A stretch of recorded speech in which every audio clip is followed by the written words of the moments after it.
the roots, he let the beats build, bitch. And we never switch.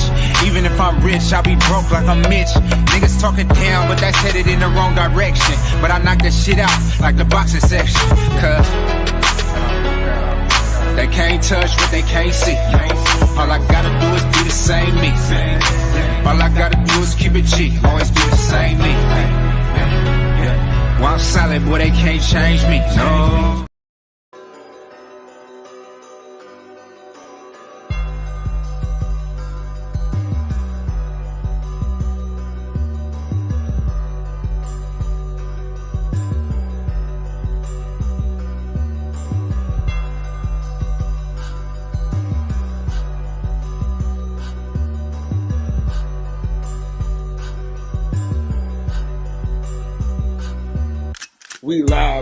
We live from the boxing section, you dusty ass niggas.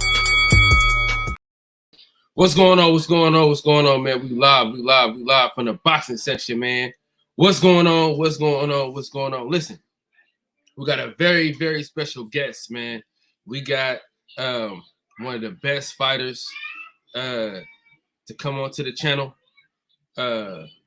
knockout artist. You've seen him on the Jake Paul undercards. We wanted him to fight Jake Paul, but I don't think Jake Paul wanted them issues. You know what I'm saying? Undefeated fighter. He's currently working with my homeboy, Boxing Real out of Philly. My boy Muhsin Cason. What's going on, bro? How you doing? What's up, Jake? How are you? What's going on, man? So tell everybody where you from and your name. My name is Muhsin Cason. I'm from Baltimore, Maryland, and I currently live in Philadelphia. Been boxing since I was 21, and I'm 29 currently, and ranked number 6 now. Ranked number 6 in the country, and ranked number 46 in the world now. So just trying to move up, trying to be the cruiserweight champion, hopefully soon. How'd you get started into the boxing game? Some people will tell you that, I was already in it because of my brother. My oldest brother is Hassan Rahman. So a lot of that, he won the world championship when I was 8. But I didn't get into boxing until 21. I didn't have no aspirations of actually getting into it. I just fell into it on mistake because I really wanted to go to Vegas. But in order for me to go to Vegas, I had to actually, my brother was like, you got to box. So, all right, cool, I'll box. Okay, so what was it like having a brother that was such a top-level fighter? It was kind of normal to me. I never really thought about it until I got older. I never really, there was no appreciation for it until I actually got older because it was so normalized in my house. It was so normal, to just see my brother all the time, see celebrities, see the fact that, he was on TV. It was really normal for me. So it didn't hit me until actually I got into boxing and realized that's my brother, So it was a normal thing, boxing was normal for everybody in the house. It was normal to see somebody boxing. It was normal for people to get into boxing. It wasn't like a foreign sport. So, for me getting into it, it was nothing but I guess people was anticipating the fact that if I was going to get into it or not. Okay. So when you got into it, when did you know okay, shit, I'm pretty good at this shit? Was probably it like an instant? Nah. It was probably like 3 years in. I kept getting my butt whooped. I almost quit actually because I felt like it wasn't for me. Like I was just like I clearly ain't it. But I don't know, something clicked, and I don't know, I got really good after that. Something clicked. Something was like I can do this, and I just was like I'm not gonna quit. And I went full speed ahead, and I just started getting really good. Started boxing world champions, started boxing, people who prospects. And I realized that I could deal with them and I can hang with them. So I just started, just enjoying the game. So how long have you been with Royal? 3 years now. I've been And with so 2020 July 2020. And just in their room, we used to get it.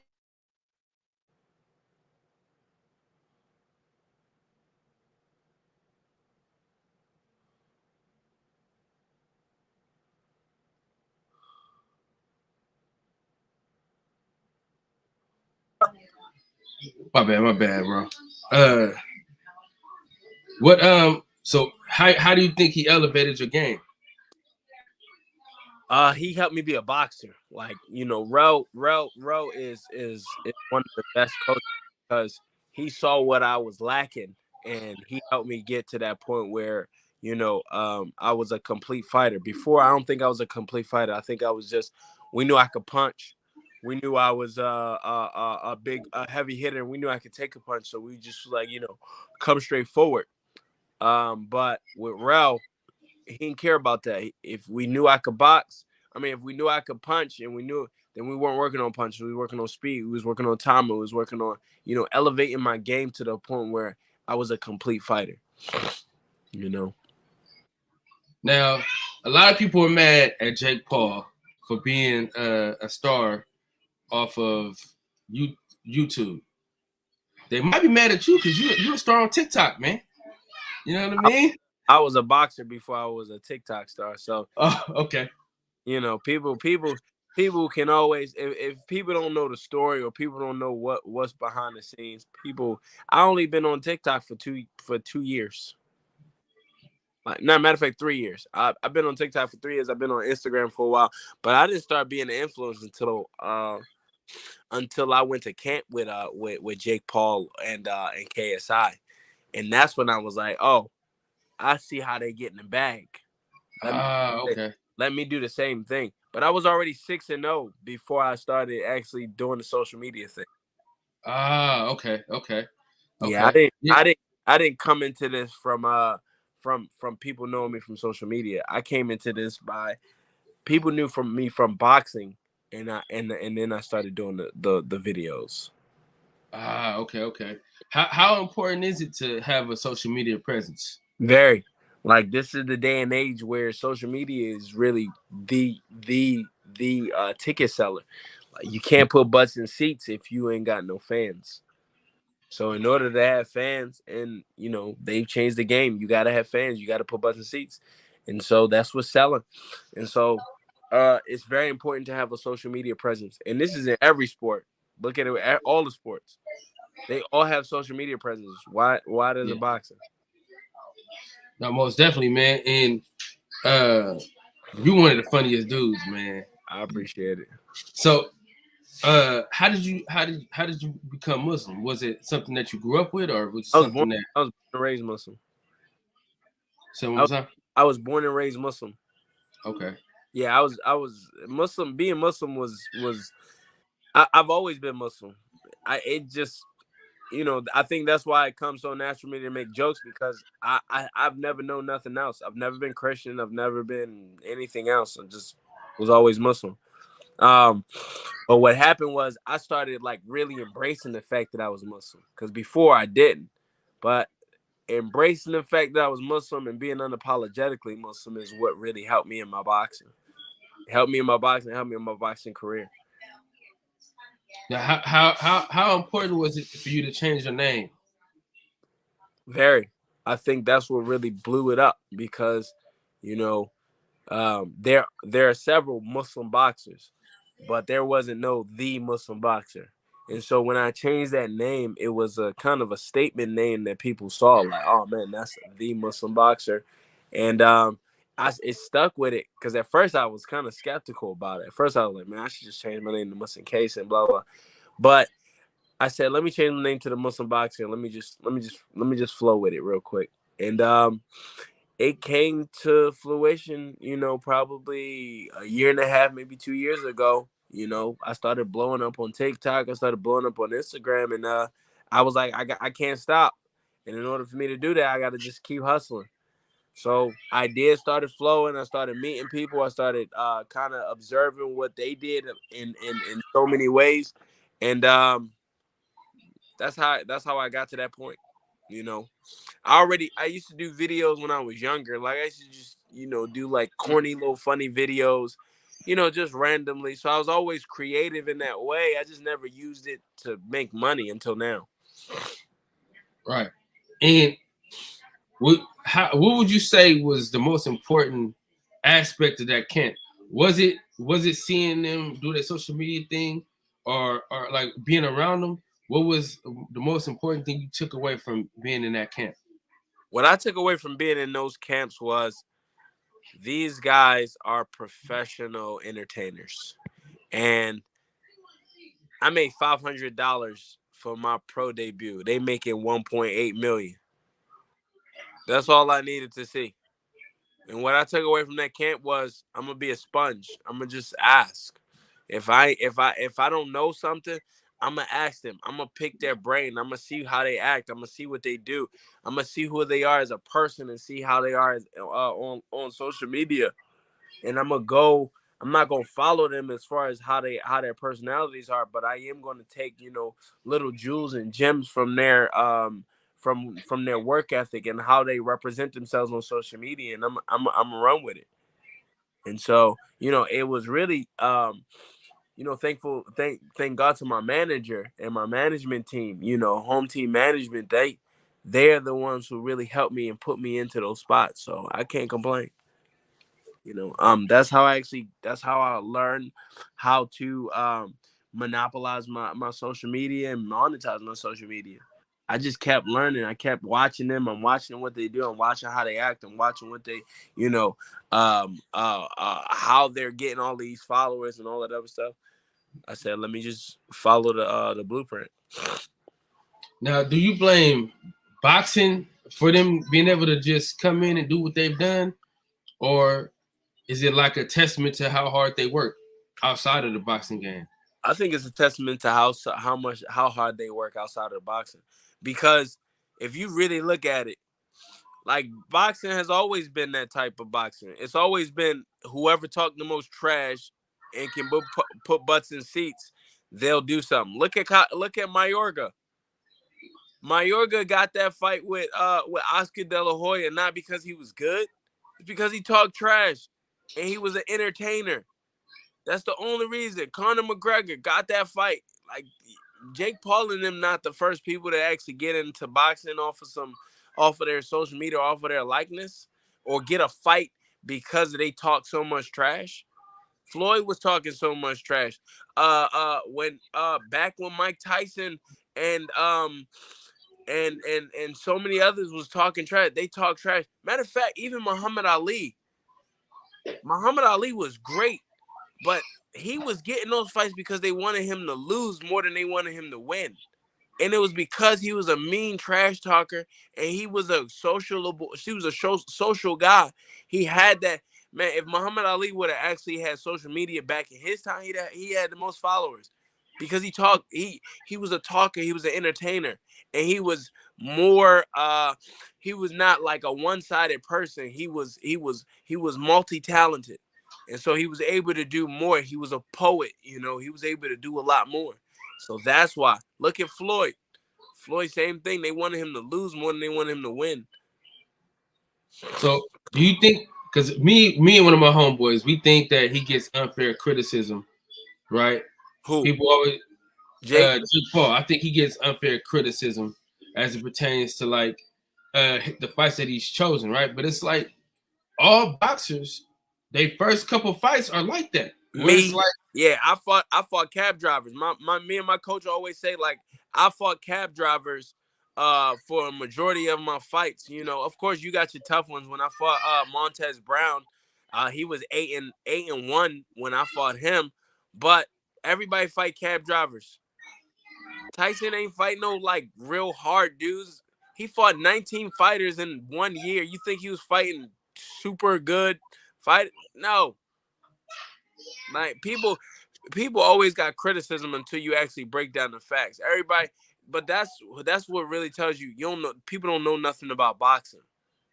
Right. They just see the knockout ratio. They see that they made it, but people don't know that. Like everybody start there. Everybody start with bumps, unless you got like some real like very talented guys like Lomachenko. Lomachenko fought for a world title. He wanted to fight a world title for his first fight. And like, you got people like that, but then most of us are fighting bums. We're fighting bums. We're fighting trash guys. And because they're not known, we're not getting as the bag like them. But if we was known, we would have done the same thing. For I sure. guarantee you, if somebody said, I'll switch your life for Jake's, like they'd switch it in a heartbeat and they'd do everything that Jake was doing. So when it comes, you know what I'm saying? Like everybody want to hate because they didn't think about it first. Yeah, most definitely. This is my boy Mex. I know he want to ask you some questions about that. What's up, man? Yo, what's good with it, man? Feeling. Hey, man, that Jake Paul argument, man, we have that shit all the time here. But how do you have a personal relationship with him yourself, or just a business relationship? I wouldn't say a personal relationship. I mean, Jake is cool. I know a lot of his his inner team. Me and Jay Leon are real cool. But I guess we got cool from the camp, but not too personal. I don't know him like that. We're not super tight or anything. But no, Jake is a down to earth dude. Like he does all of that for the cameras. Like that's not the type of guy that he is. He's a very, very down to earth guy, very respectable guy, very humble kid. And I think that's why I appreciate him so much, because he know how to play the game. Most people don't know how to play the game. He know how to play the game. He's a smart kid. How are things on the business side of things? I mean, as a promoter, with the promoter hat on, as a promoter, he's a smart promoter as well. He puts people in place in the place that they need to be put. I'm not signed with them, but yeah.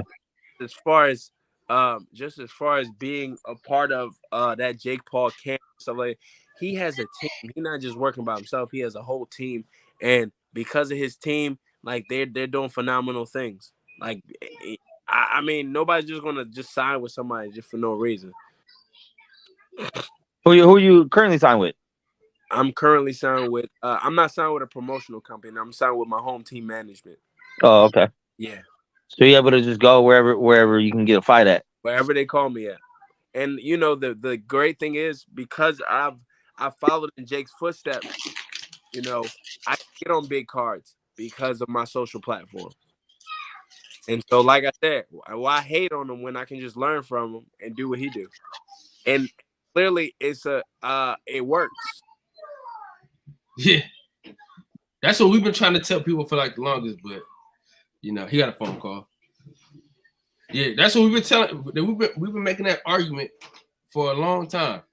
If he doesn't lose it to Tommy Fury, do you think that he's a face? He was the face of. We always say he's the face of boxing. Honestly, No, you say that. You say that. I'm gonna say, I'm not gonna say he's the face of boxing. I will say though, he is a very important tool to the livelihood of boxing, like to the excitement of boxing, because he's bringing fans that have never been boxing fans. Like, he's bringing a whole new network, a whole bunch of kids to the boxing world. Kids would never watch boxing if it wasn't for probably Jake Paul. And so I'm not gonna say he's the face of boxing, but he's definitely playing a very, very important role in keeping boxing alive. how was your experience out there in Saudi Arabia? Oh man, Saudi was amazing. Like, Prince Khalid was amazing. You know, the like, Saudi is the place.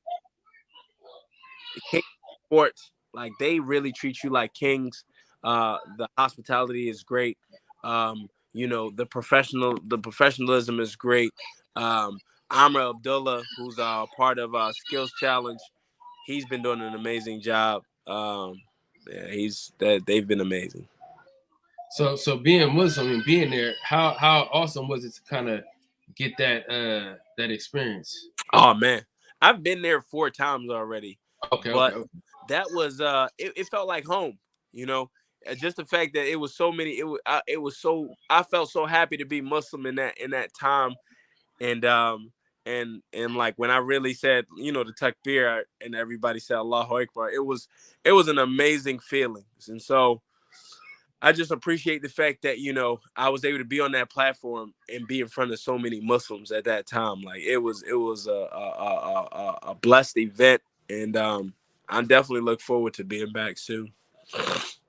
What was it like being being around Badu Jack and then in that arena? Oh, that's my brother right there. So, you know, I've been to Badu's house. You know, that's my daughter calls him uncle.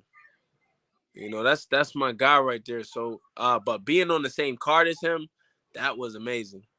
You know, um, I watched my brother in their calmness. I watched Badu and how he deals with pressure, how he deals with the fact that, you know, he's going to how people talking about him. When Makabu was like, "I'm gonna break your face" and all that other stuff, he was just cool, calm, collected. You know, Badu is a very humble guy and a dog in the ring, but a humble, very humble soul outside the ring, and it's great to be around him and his family. Now, how do you turn on that switch when you get into that ring? It's like because like it's peace. You know what I'm saying? Yeah, How do you turn that switch where it's like, all right, it's time? it takes. I turned it on a long time ago. I just know how to turn it off. That's really what it is. It's really about controlling, you know, your attitude, controlling your your demeanor. Cause you know, as black men, like we already have that type of aggression and stuff like that. It's there all the time. It's just whoever can get to us. Boxing has taught me just how to control it and turn it on.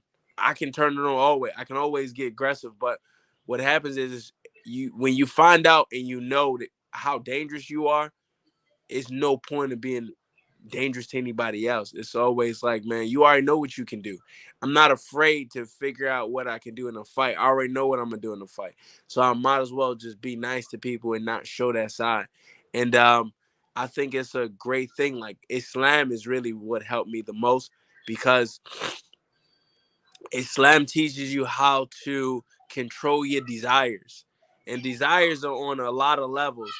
I'm not talking about like desires of what you want, but the desires of not having to do like do certain things. Like if you know you're right in an argument, but sometimes your desires want to prove them wrong to make them look stupid. It's really, you know, your desire. You got to control your desires, and it's called the nafs in Arabic. But what for Muslims, that's what we're about. You know, we're about being humble and controlling yourself. And so in the boxing world, yeah, I turned it on the minute I get to the ring. I'm gonna take your head off. But right after that bell ring, I'm all about peace. I'll walk you to the hospital. You know, my opponent, I take my opponent to the hospital, drive my opponent to the hospital if I need to. I feed him jello, whatever he need. You need some snacks? Let's go. I'll go get it for you. But it's a sport. I look at boxing as a sport. It's a lovely sport. It's a beautiful sport. I don't take my anger and I don't fight with anger. That's the thing. I stopped fighting with emotions a long time ago. My emotions don't go into the ring. I actually turn my emotions off. And so that's what really helps me get to a point where regardless of how I feel or how I act, when I get into the ring, I'm doing a job. Just like when I get out the ring, I'm me again. I'm a nice, goofy, you know, corny dude that I am. I just like joking and I like seeing people smile. How important is it for you to stay undefeated? Oh man, I mean nobody wants to lose. I think it's important for everybody to stay undefeated. I think I'm okay if I ever get to the point, God forbid, but if I ever get to the point where I lost, that's Allah's will. That's God's will. That's God's plan for me. But I think that goes with how hard I got to work in the ring, in the gym. I feel like if I lose because the dude was just a better dude, better fighter for that day, cool. But if I lose because I slacked in the gym, I didn't run, I didn't work as hard, and I lost because of that, that's on me. And so, yeah, we know why we lost. It's an easy thing to why we lost, but um yeah, it's very important for me to stay undefeated. I think hopefully I don't think anybody can beat me in this in the cruiserweight division. Um, I don't see anybody beating me, but I just got to work hard and make sure that stays true. That's it. But So, I Mitch, definitely, you got something? huh? Yeah. I had a couple questions. I mean, well, my first time meeting you, so nice meeting you. By any chance, are you from Baltimore? Yeah, Okay, I'm from I West heard the Baltimore. accent. I heard the accent. I was like, yo, there's only one place where they say do and move and all the Yeah. U's like that. You know what I mean? But so, were you raised Muslim or did you convert later in life? Now I was born and raised Muslim. So how was it growing up in Baltimore area, the area being what it is, and then also being a devout Muslim in that area? Easy. People knew and respected us. So, as far as being Muslim, it was more dangerous being black than it was being Muslim. It was easy being Muslim because a lot of Baltimore is people either somebody's cousin is Muslim or something. So people understood the religion a lot better, and so it wasn't tough being Muslim or anything like that. We made it tough for ourselves when I got older. But as Okay. far as like being Muslim, easy. And I did a quick box rec on you real quick. I see that you're 29 right now, Yeah. and you're like 11 and 0, 8 KOs. How important is it to you right now to kind of, I guess, kind of get those bigger fights going, even though you're kind of technically still kind of early in your career? Uh, I mean, with the whole, almost 30, we see kind of what happens with boxers after around 35 ish. Like, do you feel any pressure of getting bigger fights, or you still just kind of taking your own pace? I'm taking my time. I'm taking my time. If I can get the fights, I can get the fights. I'm always ready. I'll be ready for whatever they put in front of me. But I'm taking my time. You um, be people always say around 30. Yeah, that's when your your health starts to decrease. But that's because they have extensive amateur careers.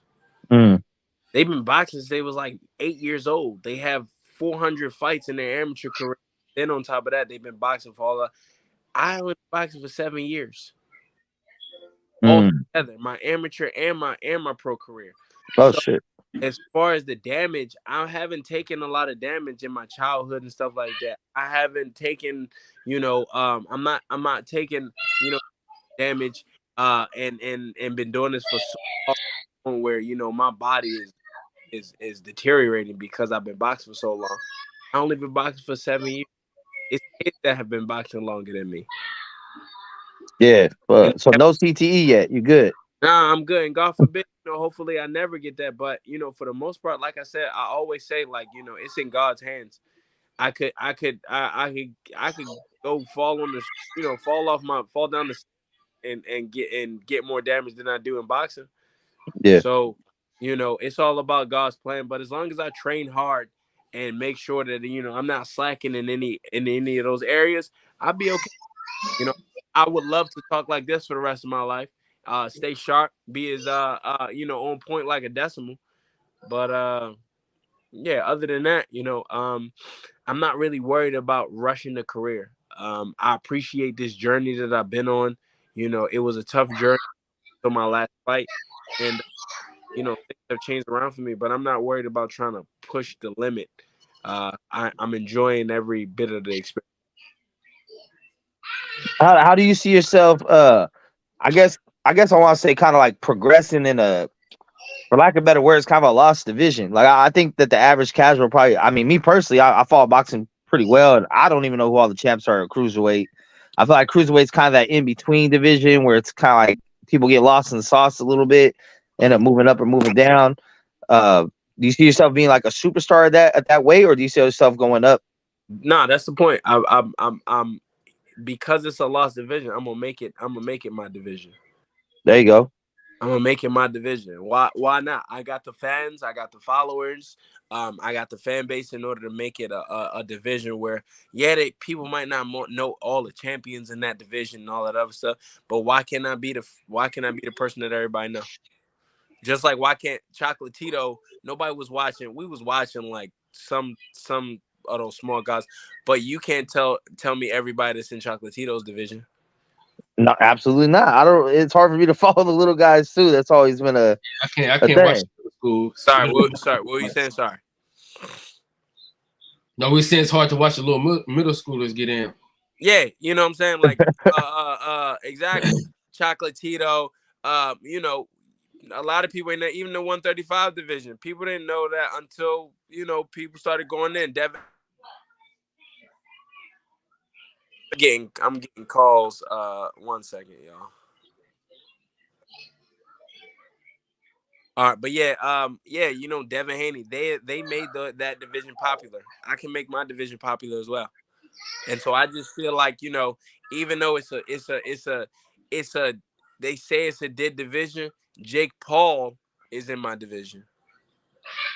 Everybody Right. know who Jake Paul is. They might not think he a cruiserweight, but he's in my division. So they're not worried about the weight. They're just worried about who's fighting. So I feel as though, even though, yeah, it might be a dead division, I might not have the top names in my division. I can make the division for myself. I can still get that IBF, WBA, WBC, WBO Ring Magazine belt and still be an undisputed world champion. Do you feel any pressure to live up to your brother's legacy? No, not at all. My brother's legacy was my brother's legacy. My legacy is my legacy. Well, my brother is the pioneer for boxing, but I'm in a realm of by myself because my brother never did social media as well as boxing, and so I have to. I'm kind of living in the footsteps of myself because I have to. Nobody else has done this. Nobody else got on social media and you know got to that point where you know they have 500,000 followers on TikTok and Instagram and stuff like that, and they're pushing a different light. And so I would love to get to the point where me and my brothers can say, yo, you know, we're the first brother, you know, we're the brothers who are world champions. But as far as like living up to his standard, I feel like that's how you fall. Because you get too hard on yourself and you start to think, oh man, well, my brother, I'm starting to try to take the same footsteps as him, where his footsteps might have been different because of different circumstances. Just like my footsteps are different because of my different circumstances and who I know and personality that I am. And, you know, like, you know, boxing had a lot of money in it back then. It's different money now. So you got to go about it a different way. They had HBO. They was getting with everybody. You know, now, you know, they're kind of selective about who they choose, which is a smart thing, but you gotta know how to play the role. And so I'm kind of going in my own footsteps as far as how to maneuver through this boxing world. For sure. Mitch, you got anything? All right. So My bad, man. My mom want to sit over here and fucking vacuum while she in my damn house right now, man. I'm fucking up everything. But no, I was gonna ask you. You have a unique name. Does that have any meaning behind it?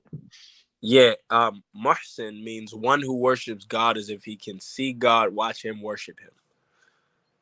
So it's really kind of one of the highest names where it's you want to get to a point in your Islam and being Muslim where you being Muslim is not just, you know, being Muslim for social media, or it's being Muslim to the point where, you know, even by yourself, you the same true self, you the same true Muslim that you are. And so that's what Muhsin means. did you change your name or were you born with that name? Now I was born with this name. Okay. Yeah. Crazy thing, I was embarrassed about it for a long time, but now I embrace it. I don't care. I became unapologetically me. How was that pronounced? It's Mushin, not Mushin. No, it's Muhsin. It's Muhsin. Like Mussin. Muhsin, like Mason, but Muhsin. Okay, so the H is silent. The H is actually very hard. So in Arabic, it's Muhsin. But Oh, I try to tell people, because people don't speak Arabic, Americans got heavy tongues, I don't put the H on, so it's Muhsin. okay, for sure. I don't like calling people the wrong names and shit. So All good. I appreciate you asking, brother.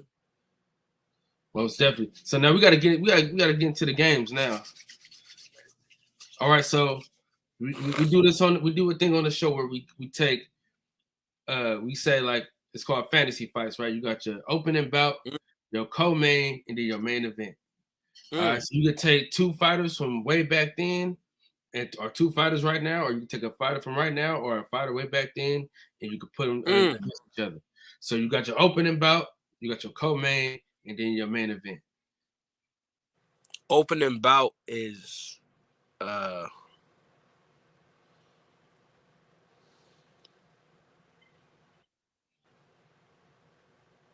Floyd versus Marvin Hagler. At what weight class? Welterweight. Then I'm gonna have Muhammad Ali versus Tyson Fury if they was like, if that was a fantasy fight. And then for the main event, that's a good one. The main event.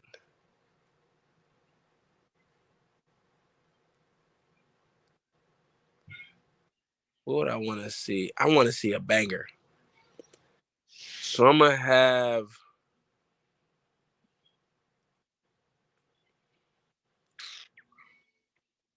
let me get Sugar Ray Leonard versus Earl Spence. That's your main event? That's my main event. Okay. That's my main event. I don't think I've heard anyone bring up that one. That's a good one. I got one more, but it's Pernell Whitaker versus Crawford. Oh, yeah. I like that. That's nice. I would want if that was my fantasy. That would be my fantasy card. I want to see that. I like to see the old versus the new to see how different us fighters are from the old fighters. So I mean, can y'all go 15 rounds? Yeah, I mean the real ones can. I go 15 rounds. I don't care because we train for more than that. And so you got the 12 rounds. If you train for something like that, like they weren't abnormal humans back then. Like they was actually smaller than us.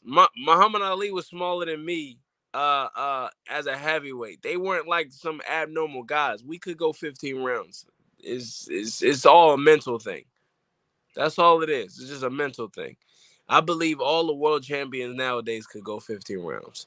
We not tired and exhausted and everything like that after. Like my Muhammad Ali and Joe Frazier put each other in the hospital for weeks at a time. I mean, that's probably why they weren't going 17 rounds. But if we had to go 17 rounds, we're going to go 17 rounds. Just like if we got to go 12 rounds, we're going to go 12 rounds because nobody wants to go 12 rounds, but if we got to, we're going to dog it out. Especially the real fighters, you're going to dog it out.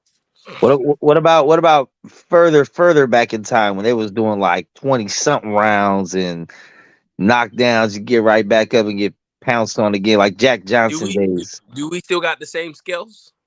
Same skills, just different rule sets. So they got their skills and we got our skills? Yeah.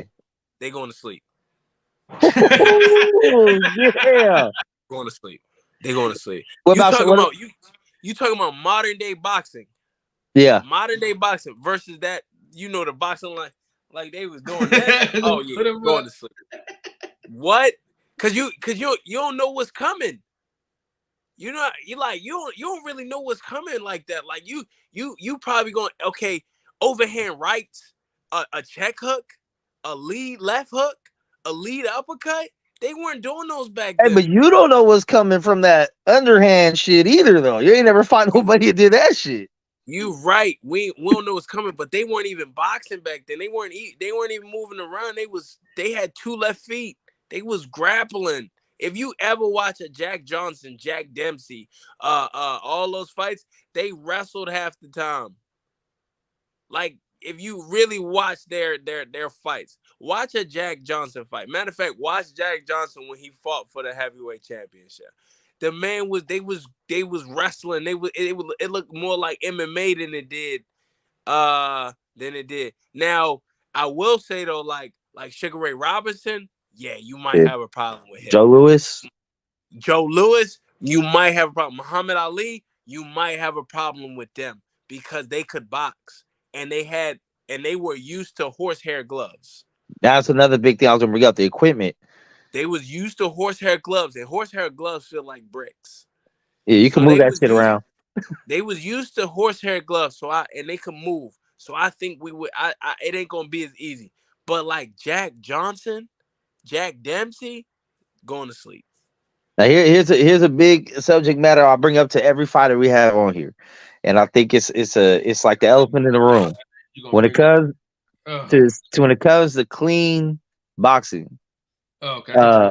Everything. No. When it comes to clean boxing, where do you stand on that? Now I know every fighter's gonna say, of course, they want clean boxing, but to be realistic, there is a list of PDs you're allowed to do, and a certain amount of things you're allowed to do in most of these organizations.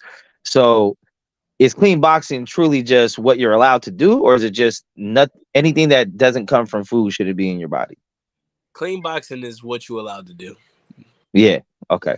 I keep it honest. Clean boxing is what we're allowed to do. Is what's legal and what's not legal. Simple as that. People been taking illegal stuff and they find out it's not legal and all of that stuff for ages.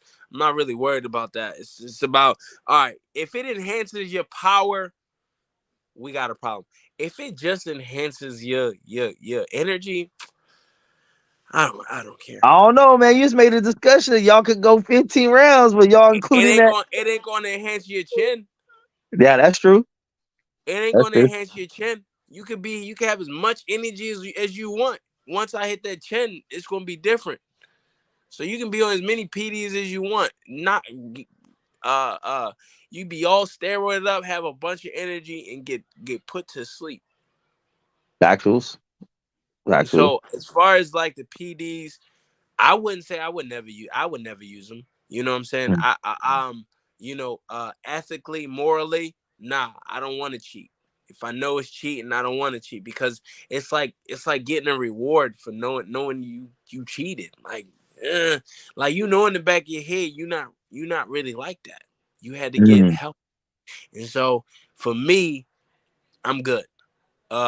I could care less if anybody else uses it because I'm not worried about anybody else. If they using it, and we find out, yeah, I'm gonna use it to my advantage. But if I don't find out, unless say I do beat that man up, I'm gonna be happy. I'm gonna be like, you cheated and I still knocked you out. Yeah, that's a good. So you personally is just like protein, creatine, like GNC shit, or I don't even use creatine. I just use GNC. I'm a type of a natural guy. okay. If you watch my stories in my camp, I usually post what I'm eating. I'm usually eating guacamole, eggs, protein, I might be taking my vitamins, like my amino acids and stuff like that. But other than that, I'm not. Nah. You ain't But eating no Mexico tacos and shit. No, sir. No, sir. No, sir. No, sir. So if that I'm eating Mexico tacos, listen, if you find out it's steroids in my body, I took it. Yeah, okay, that's I like that honest take on there. A lot of people dance around the question, but I think, I mean, do you feel like it should be a I mean, being that this is one of the most dangerous sports, not really even a sport, you know what I'm saying? It's combat, really. But do you think it should be mandatory that no matter how big of a star or small of a fighter you are, it should be mandatory you get drug tested? Because I know that it costs money to do that. You got to negotiate it, promoter, someone got to pay for it. So I know it's harder when you're coming up. It's a lot of money. Like you talking about VADA will take half your check. Oh shit. VADA takes a percentage of your check. Oh, they do percentage of your check to test you. It's not a flat fee for the test. I believe it costs. No, I believe it costs money. Don't quote me on it, but I'm saying like I believe VADA. You got that stuff is paid, man, you gotta have some money in order to keep getting VADA tested all the time, and the right people, and then all. Nah, I'm cool. You get put in. You got to know it's not about what you know, it's who you know. Because people cheat in life. It's not just about boxing. Like, people cheat in life. How many times you know somebody who got a job offer just because they know their uncle up there? And so not only did they not go to school, which is cheating because it says that you need a degree in order to get the job, but just like cops, like you see black cops, white cops, you see the black cop ain't get a job. I used to want to be a police officer. The only thing I had wrong was bad credit. Nothing else. But white cops can have DUI, blah, blah, blah, blah, blah. And they says on the rule book, you're not allowed to have DUIs. You're not allowed to have this. It's all about who you know. That's it. It's not about what you know, it's who you know. Well, now that we know each other, when you headline the main event, you feel me? I can hold the water bottle, hold the spit bucket, whatever you need, man. Can I hold it? Listen. He said, "Can I hold it?" It's a lot of people in line. I'm gonna tell you that right now. you in a long line. A long line of people who've been saying the same thing, like, yeah, let me hold that, let me carry your bag or something like that. He just come in the building, man. You know what's crazy, man? I honestly say, man, if I had the money to buy everybody in that arena a ticket just to come enjoy the fight, and I ain't talking about the people who can afford it. I'm talking about the people who just genuinely just want to see a fight. Man, I wish I had the money to just do that. That's what I would do. I love for the fact that we just see a bunch of people be happy and enjoy the fights. And if, as long as it's not taken away from my daughter, as far as financially, like if my daughter is poor because I decided to give everybody money, all right, that's one thing. But if it's not affecting me, man, I would love to, be able to give a bunch of kids, give a bunch of people who are enjoy boxing and let them experience the stuff that I experience. And I'm blessed to be able to experience a lot, and so I enjoy when I can show people my life in a lot of ways. So, by all means, I wish I could let everybody do something for me, so that way we could walk out. How do you feel about that bare knuckle boxing? What's your thoughts on that? It's gonna be a lot of vegetables walking around in later years because like it's memory foam in our gloves. Like, you ain't gonna get rocked like that. You talking about bare knuckles? Like, I'm cool. Boxing is not your whole life. You know what I'm saying? Fighting is not your whole life. I got things to do. I want to own. I want to own houses. I want to own houses. I want to talk to people. I want to talk like this, want to interview and stuff like that. And I need people to understand me. I got 36 minutes tops in a boxing ring, and I still got the rest of my life to live. So you talking about damaging your life just for a bit of fame? You can't even enjoy the money because you in a wheelchair, using the money for health reasons more than you are to. So as far as like doing all that stuff for fame and money, what's the point? What's the point if you can't even use the money? Using the money to keep yourself alive, using your money to go to the hospital, you getting CT scans all the time. All right, cool. Yeah, you can look rich, but you can't even feel rich because you damn near dead. Damn. If they offered you 50 million. 50 million? They say 50 million. For what? You need to do a 2-fight deal. Bare knuckle 2-fight deal, 50 million. Well, what we doing? Bare knuckle, who am I fighting? Cruiserweight, somebody. Yeah. I don't know who the cruiserweight champ is. Just a 2-fight deal? It's not my career? Two-fight deal. Bare knuckle. If it was just bare knuckle 2 fights, cool. Am I doing it as a career? No. Yeah. They said 100 mil for a career. No. I'm good. No. I'm good. So think about this, right? You do 100 mil a career, right? How long is the career? Do a hypothetical. How long is your career? Let's do a 10-fight deal. All right, let's do a 10-fight deal. How many times you fight a year? Like 2, 3. Okay, so you in the sport for about 5 years. You 25 years old. I'm in the sport for about 5 years. I'm enjoying every bit of it.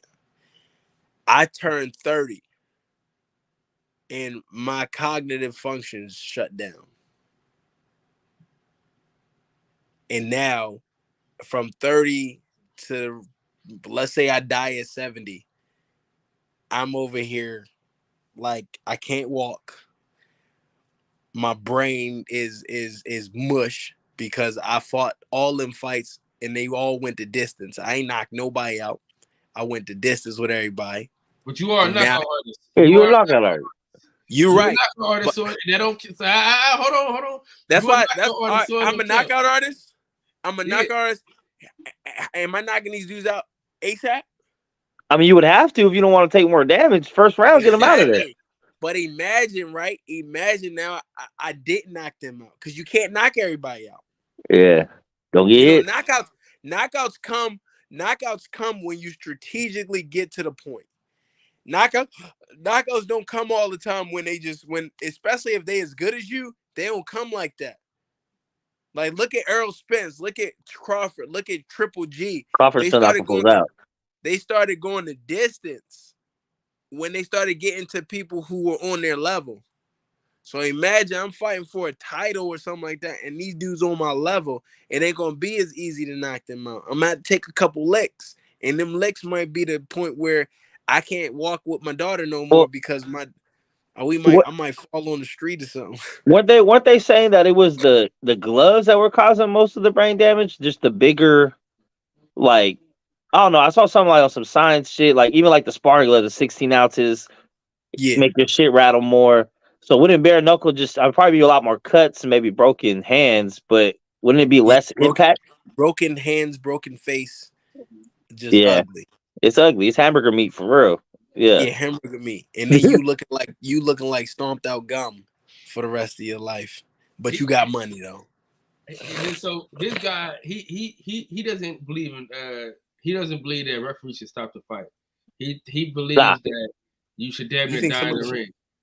No, I didn't say that. No, I didn't say they should die. I'm saying that I think every fighter should at least be able to hit the canvas first before you call it a quit. I don't like standing unless you out on your feet. Have you ever boxed? I mean, not professionally. Have you ever been hit by somebody like me? I don't know. I guarantee you would stop it if you got hit by somebody like me and you just stood up. Like when you see somebody and they staring at you, but they actually trying to look at somebody else. No, I agree with that. When they're out on their feet, they just haven't dropped. That's different than just taking punches. I will say that some refs are premature and they stop it premature. I'm not going to disagree with you in that one, but you got a good majority of them who stop it for a good reason. Like Chavez versus Shakur's last stoppage, no dice. Oh yeah. No. That was a good one. That was a good stoppage. Man. Dude, he was getting beat. He was getting a dog piss beat out of him for no reason. But he never dropped. It don't matter if you don't. They let the corner decide that. Let his corner throw in the towel. He might have. Okay. They might have saw the corner like do one of these, but like. But here's the taking damage argument. You're gonna continue fighting. You're gonna continue taking more damage. So why stop in that one moment? Because that's on somebody's conscience. Yeah, it's a feeling thing. Conscience. It's just like saying like let's say you in the streets and you seeing a girl get beat up.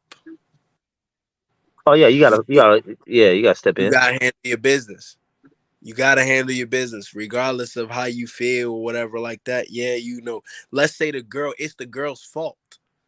Why she getting beat up? Let's say she hit him first and she started punching on him and he was just defending himself and he started wailing on her. You gotta step in.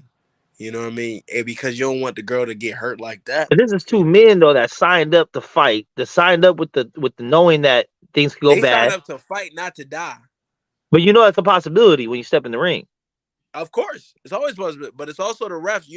We have a refs meeting before every fight. So the ref comes in the back, and they always say, "If I don't see you putting your hands up, I'm gonna stop the fight. If you get knocked down, I'm gonna give you an 8 count. I'm gonna tell you to walk towards me. If it gets to the point where I gotta ask you a question, I'm gonna ask you simple questions. Where are you? Where are you at? And what's today? If you give me the answer, I'll let you fight. But if you don't, I'll stop it." The refs tell us everything that they're gonna do before they do it. See, but even in those situations, because you can't answer a question, your muscle memory can still take over and win a fight, though. Yeah, but if you telling me if you can't talk but you can still fight, you telling me that's a good thing? I mean, in the moment, you're trying to win the fight. He I thinking know in about the moment, but we talking about like we said in the beginning, it's not about the moment, it's about the long-term effects of what's going to happen. But look how many fights we've seen. I mean, you seen obviously Castillo and Corrales is a good example. I mean, you see Sugar Ray Leonard and Tommy Hearns. Sugar Ray Leonard gets ass whipped that whole Have, fight. have you seen Tommy Hearns? Oh, I've seen Tommy Hearns. Yeah, I know. Tommy Hearns, he can't even talk. He can't. He still thinks Can't he got it talk. right now. Exactly. That's his body. But can he talk? Can he enjoy But his life? but guess No. what? He chose that. Yeah, of course. He He did that chose to that. But I himself. think I think referees learn from that because you got to remember, even though he chose that, every time not Ronnie shit, but every time somebody looks at every time a ref looks at Tommy Hearns if they still alive, they Mm. always looking at him and saying, "Dang man, I could have stopped that fight to not let him get like that." So imagine refs probably feel just as bad because they Yeah, they they gotta deal with that. They gotta deal with that on their conscience as well. yeah, Man, it's I a tough wanted to see job. that fight. That it's a tough job, and you looking at it from a different perspective. The refs are looking at it like just dudes just getting beat in the ring, and so they trying to save like we said, this is just a career. The Mhm. career we retire from it. We're supposed to enjoy retirement. We can't enjoy retirement if we mush. Well, I'm just saying. I mean, if that's the point, if that's the case, then just don't be a fighter. Go get a college degree and go get a better job. If you don't, if like your end result is I don't want brain damage, then you probably should never step into the sport to begin with because the chances are high. That's true, but that's like saying like you might as well stay in the house because you could trip outside and get hit by a car, or you can get shot, or you can get But talked you're working to. with probabilities, right? Same thing with like NFL now. So NFL it's pretty much being discovered that it's about a 98.9% you will have some type of brain damage after you're done playing, Absolutely. and people still do it. And So same thing why are we with boxing. protecting them? It's about a 98% that you're gonna get hurt in boxing. You're gonna feel some type of pain, and that's what we signed up for. But we didn't sign up to die. We signed up for the point of yes, there's a probability, but that's why we have referees. If that's the case, then we might as well not have referees if we just don't care about ourselves. I, That's why we train. I That's thought why we refs were train just there to hard. enforce the rules. That's what I thought they were No, there for. no, refs are not there just to enforce the rules. Refs are there to keep the fighters safe if it gets too out of hand as well. Then what is your corner doing, or what is your team doing? Wouldn't they know better than anybody? Yeah, so you're that's why you have a team and you have a ref. But sometimes if you know, sometimes the team is so bent on not wanting to win, they can be biased and let you keep taking the beating because they Mm. know they want you to win. And so they might let you keep getting that beating because they want you to win and you not realizing that you damaging your brother, you damaging your fighter. Yeah, that's a horrible team. If that's the case, That is a horrible team, but how many teams are horrible? How many teams let their fighters go out on their shield, go out on their sword and all that other stuff instead of actually being smart enough to say this man has a child, this man has a mm. wife that he has to go home to. And yeah, you can say, yeah, oh, he died on his shield and everything, but now who's taking care of his children? Who's taking care of his mom? Who's taking care? That man still got a family. That man still has loved ones That's a great point too. I was going to ask. I heard you mention that you have a daughter. Do you have your daughter before or after you started fighting? after. And so, how did that My change your daughter's only mentality as two. a? How did that change your mentality as a fighter? it made me hungrier. You know, I gotta go out there and train as hard as I can so I can get back to my daughter. Okay. Did you ever have that? Did it start? Did it ever plant like the seed of that doubt that, like, you know what? Now I got something to make it back home to. I got a little more cautious, maybe a little more defensive, maybe not do certain Yep, things I used to do before. that's exactly what it is. I got to make sure that my daughter can talk to me when she get older and can be conscious. So I don't I'm more defensive. I'm making sure that even though I'm punching with it, I'm being smart about it Nice, nice. Yeah. because I want to go see my daughter. At the end of the day, it's family over everything. Have you ever had thoughts of possibly just not fighting, or maybe looking at your career as a little shorter now that you do have a daughter because of those possibilities later? Or Yeah, you just it hits my mind. It always hits my mind. It crosses my mind. You know, if I get to that point where, you know, it's more detrimental for me to fight than it is for me to just retire, then yeah, I'll do that. And I don't plan on being in the sport for maybe 35. I'm gonna retire. Maybe 35, but I think 33, 34, I'm gonna let it go. And I know I haven't been in the sport that long, but I think I can do some damage in the next 2 years. I think I can fight for a world title in the next 2 years, and and get what I need out of the sport. it's cruiserweight wide open right now. Cruiserweight is wide open, and I think I can be a very a dominant force in it. So I'm ready. Let's go. Let's go. How do you? I mean, I know it's family, so we got to ask the question. Would you ever fight your nephew No, for a title? no, No. I wouldn't even fight Badu for a title, and he got the Okay. WB. I wouldn't even fight my brother Badu. I don't have no desire to fight Badu. I'll wait until he retires the belt, and that way I can get it. But I have no desire to call him out, try to retire him, want to fight him, any of that. So Okay. Yeah. You hear the Charlos, they all say like we never do it. Now they talking like maybe for the right price might do it. And you got some people that are very I will never fight this person. You got some people like, yeah, we're friends, but for a title we might have to do that. So friends is different from family. Yeah. I think family and being Muslim. Like even my last fight to do was Muslim, and I felt bad the entire time. No shit. Yeah, I felt bad. Like I was just like, dang man, like I gotta fight a Muslim. I didn't want to fight him. If I could choose not to, I probably wouldn't. I didn't want to fight a Muslim, and so I was glad that it ended quick. But I don't know if you heard, even in the beginning, we both said Bismillah in the beginning of the fight. No, what does that translate to? It means in the name of God, the most gracious, the most merciful. That Or you in guys the start. name of, You said that in the beginning of the fight. Both of yep. you. When we got to the ref and the ref was telling us, hey, below the belt, don't Mhm. hit below the belt, we both said Bismillah and walked back.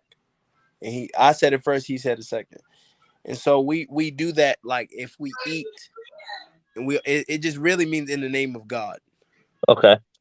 You know what I mean? And so we do that with everything. We say Bismillah when we open the door. We say Bismillah when we eat everything, to always remember God. And so, like I don't want to fight a Muslim. So I'm cool.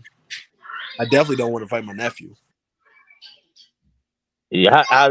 How do you see his career progressing? I mean, I feel like he missed a big bag with the Jake situation. I don't know whose fault it really was, but It happens. It's a part of the sport. I think his career is gonna go well. I think he's gonna find his niche and keep it going. So I'm excited to see what he's gonna do. and after you're done fighting, are you going to be involved in the sport as far as coaching or doing anything after? I would love to be a commentator. I would love to be a commentator or do something in the sport where I'm always around it. I love boxing, so I would love to be a commentator. I don't know if I'll be a good coach, but we'll see. I might be a good coach. Might be a good second. Try to learn it. There you go. I mean, shit. I see a lot of fighters it seems hard to just not be around the sport later when they're done. It's very hard. It's very hard. You always want to go to the gym, see some sparring, do this, do that. So it's definitely tough. So I'm gonna be around it for sure. I know I will. I know I'm gonna be at fights and all that. And then now to segue into it, tough question. I see you have a daughter. You're a fighter. You come from a fighting family. Are you going to teach her to fight, encourage her to fight, or just on some self defense only type stuff? Self defense, type deal. Go back to school. Boxing is cool, but I'm tired of us as black people taking sports and using it as a get out thing. I think we should educate ourselves. I think we should, go back to school, get a degree, get a trade or something like that, and really be smart enough to not use our physical attributes as the only thing or the only means to get money. So my daughter gonna learn how to fight. She can box, she can do whatever, but I'm gonna try to encourage her. I won't force her to do anything, but I'm gonna try to encourage her not to do boxing as a sport. Because this life is tough. This life is a broke man's sport. And only Mm. like a very small percentage of us get to the point where we actually made it. So, you know.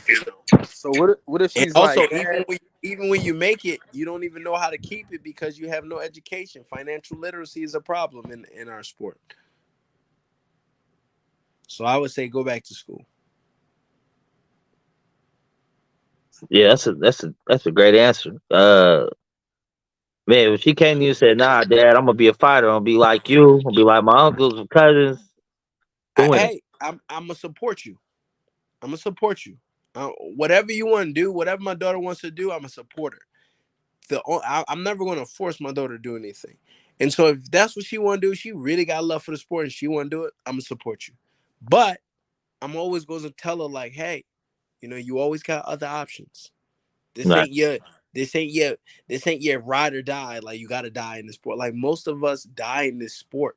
We don't even retire from the sport. We die in it. Tommy Hearns is died in that sport. He left. We leave a part of ourselves in them rings, and sometimes it's too much. Mm.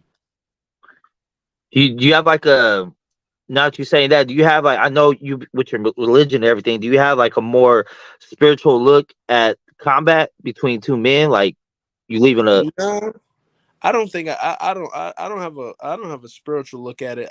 For me, I think it's just a job.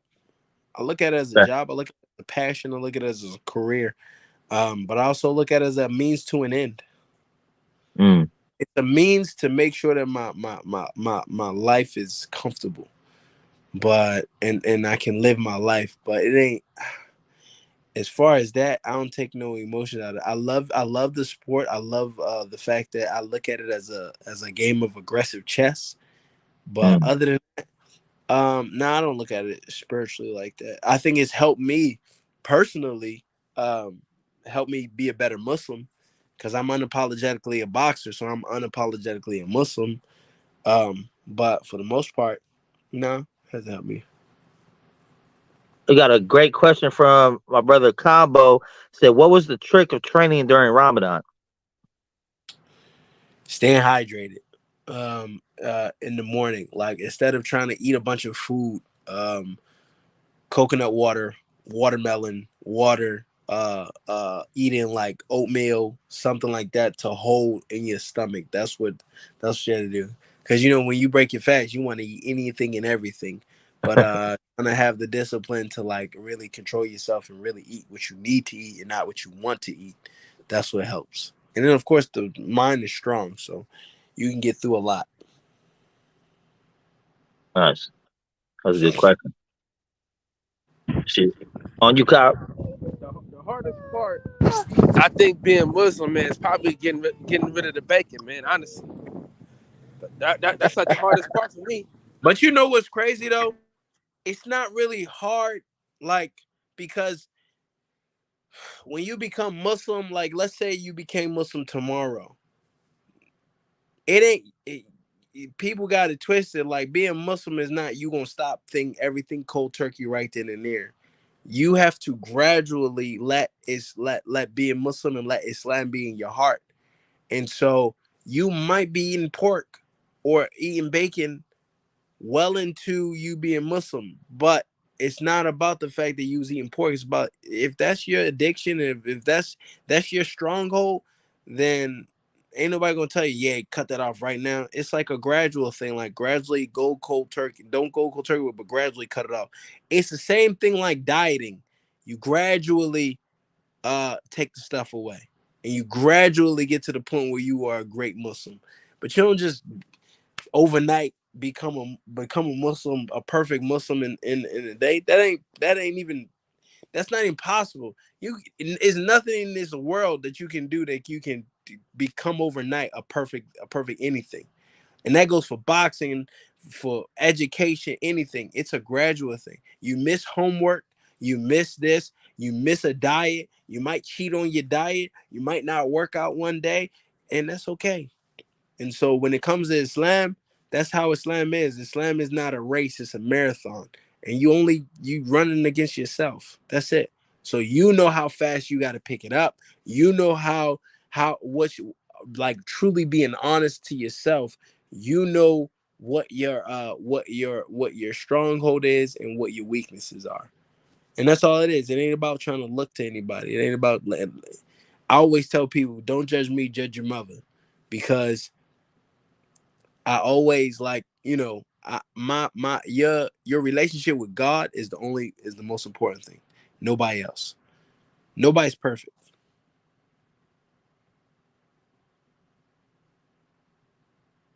Yeah, man, bacon's so delicious though. I understand what Kyle's saying. I But understand.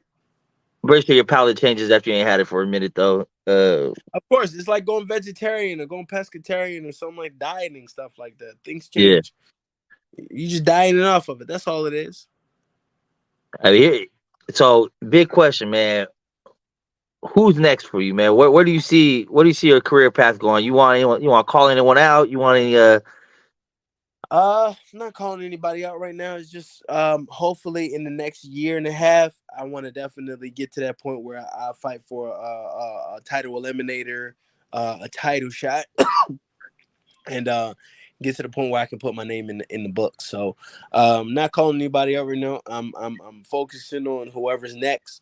I probably got to fight. Hopefully, I probably got 2 more fights this year on some big cards. I'm looking forward to announcing it. So, we'll see soon.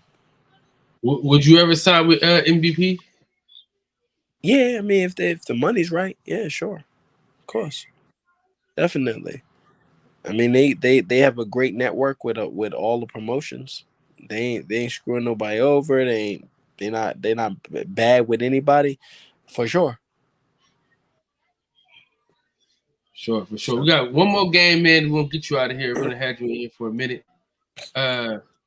So this is you can pick the winners, and also would you pay the money? So it's how much would you pay for this pay-per-view, and then who will win the fight?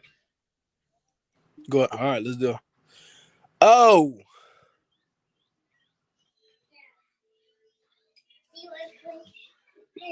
ooh. All right. I'm going with Leonard versus Crawford. And I pay like $60 for that one. Ooh, Layla Ali versus Clarissa Shields. It's all on the same card. It's all on the same card.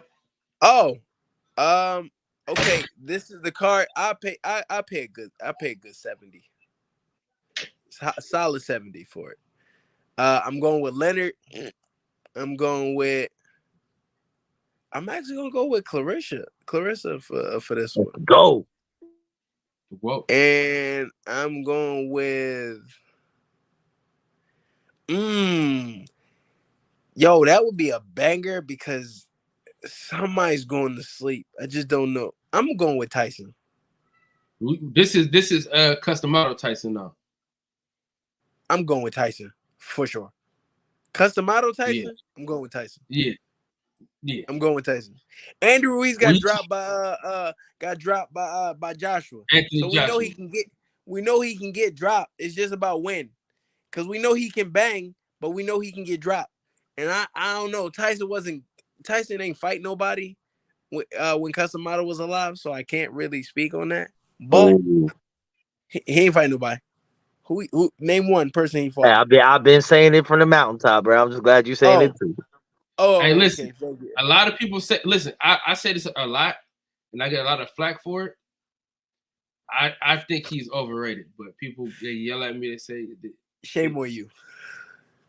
That man fought 19 times in 1 year. Listen, man, if he fighting me and my boy Mex right here, he could have fought 25 times. Hey, I got jumped 5 times in 1 year. Hey, all I'm saying is he did great for his career. I will say that. Absolutely. Legend. I'm saying, legend. When you look at his box rec, you go, You know what I'm saying? When you look at the box rec, it gets a little. But you look at Andy Ruiz's box rec, you go the same thing. Because he fought who? He fought Joseph Parker. He fought he fought Joshua. Joseph Parker Joshua. Who got a better resume? Deontay Wilder or Mike Tyson? Tyson. No, Tyson fought I ain't talking about overall. We're talking about wins, though. Oh, you said wins? We're talking about wins. We're not talking about because he lost to all the big dog, everybody that he was, all the top people he lost to. He lost to Wilder. He lost to Lennox. So did Wilder. No. Wilder didn't lose to Andy Ruiz. Andy Ruiz ain't on Evander and Lennox's level. You're right. You're absolutely right. I will say though, who had a better knockout? I'm still going with Tyson. Big facts. I'm still going with Tyson. You said $70 for that one. Tyson was putting dudes to sleep with that right hook in the uppercut. Right hook, right uppercut. Oh my God. And he had a grown man scared in there though. Like you have fear in dude's eyes. That was crazy. Sleep. Wilder. I just talked to Wilder. I was just talking to Wilder while I was in Saudi Arabia. He was a very humble guy. Now I'm going with Tyson. Definitely. Always gonna go with Tyson. Our next card, Kyle. So Tyson, Clarissa, damn near the whole left. There you go. Literally the entire so that's why we did it like that. Now this card right here. Now this card right here. Get your money together. Now this pay-per-view is gonna cost you $200. Let me see. Oh, I'm paying it. Oh, I'm not paying for Winky Wright versus Charlo. Thank you. I'm not paying for Winky Wright versus Charlo. Winky Wright was a box fighter. He put his hands up and took big punches. That's all he did. We ain't got the one she wanted. I'm going with Charlo. I'm going with Canelo.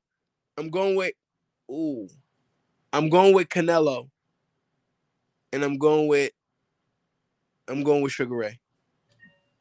Hold on. So what you're saying is this you wouldn't pay for this card? How much? I would be mad at the undercard. How much would you pay for the whole thing? We had 70 on the last one. What you got on this one? 70 on the last. I pay a good 120. There you go. So the only fight, so what's the only fight on this card that you don't want is the opening bout? Man, put Charlo against like 2015 Triple G. Now we talking. Now I pay 200. But Winky Wright, I got respect for Winky Wright. He a good friend of my brother's. I got respect for him, but no, I'm not. He had that peekaboo style type fighting. He put his guards up the whole time, took a beating. Charlo would have walked, danced circles around him because he fight on angles. He would have jabbed the piss out of him. I wouldn't this want is to your watch part, that man. fight. No, hold on. Ooh. Hold on. Hold up. Hold on. Go to that next one. Go to that next one. Oh. Hold up. Whoa. Is that the Tasmanian devil? Tasmanian? So let me give you some background on these.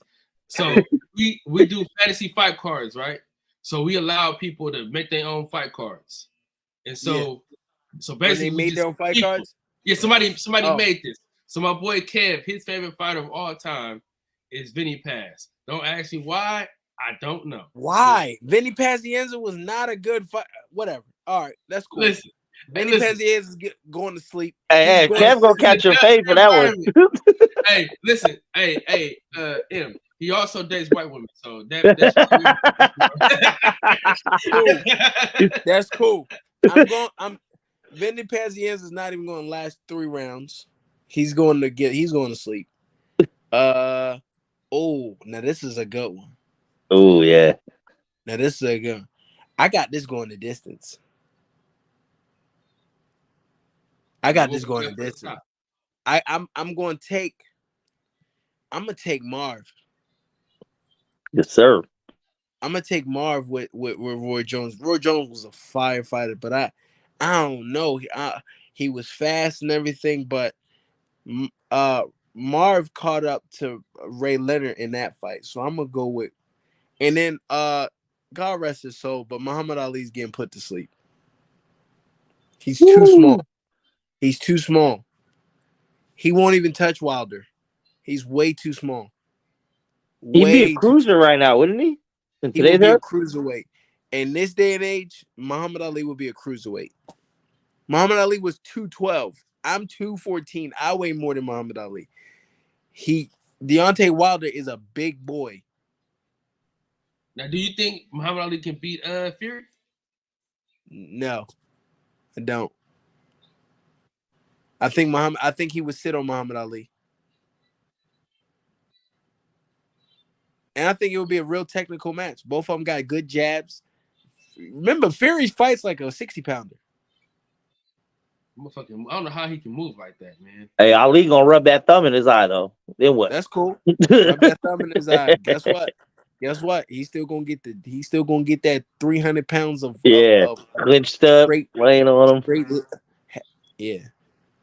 All right, what else y'all got? Sugar Hill preserved his career though. How much you paying for this one? Oh, a hot 40. High 60. There you go. I'm trying to find Mexico's card. This is my boy L Dub card. It was L Dubs. I gotta go after this because I gotta go pick up my daughter. But I'm going with Junior, Black Junior. I'm going with Earl Spence. I'm going with Crawford. And I'm going with Deontay Wilder. All right. This is the last. Hold on. I'm trying to get to the last one. Last one. This is Mex card. So this is our last one. Holyfield. That's that cruiser. Yeah. Holyfield, Floyd. Ooh. I'm going with Muhammad Ali. Okay. Yeah. For sure. We're going to get you out of here right now, man. We done had you in here for almost an hour and a half, man. All right, fellas. I appreciate you, bro. Appreciate you. But hold on. One last thing, though. I know I said we got one last thing. One last thing before you go. You got to give us a boxing real impression. Yo, I need y'all to be right here. All my fighters are bums. All of them. Hey, anything you want to plug? Any social medias or people can find you, follow you? Y'all can always follow me everywhere. The Muslim Boxer. I'm always making skits. I'm always trying to do something funny, trying to make somebody laugh, and just enjoy my family, enjoy my my life, enjoy my journey to becoming a world champion. So the Muslim Boxer on everything. Thank you very much. Man, we All right, appreciate Chad. you for sliding through, bro. Thank you. Absolutely, I appreciate y'all. Thank you for having me. Man, no question. We'll have you on soon. And Yes, in the sir. words of the great philosopher Lil E, I want y'all to breathe air and live life. You know, it's always a true prayers me. Thank y'all for breaking bread with me, man. With that, we out.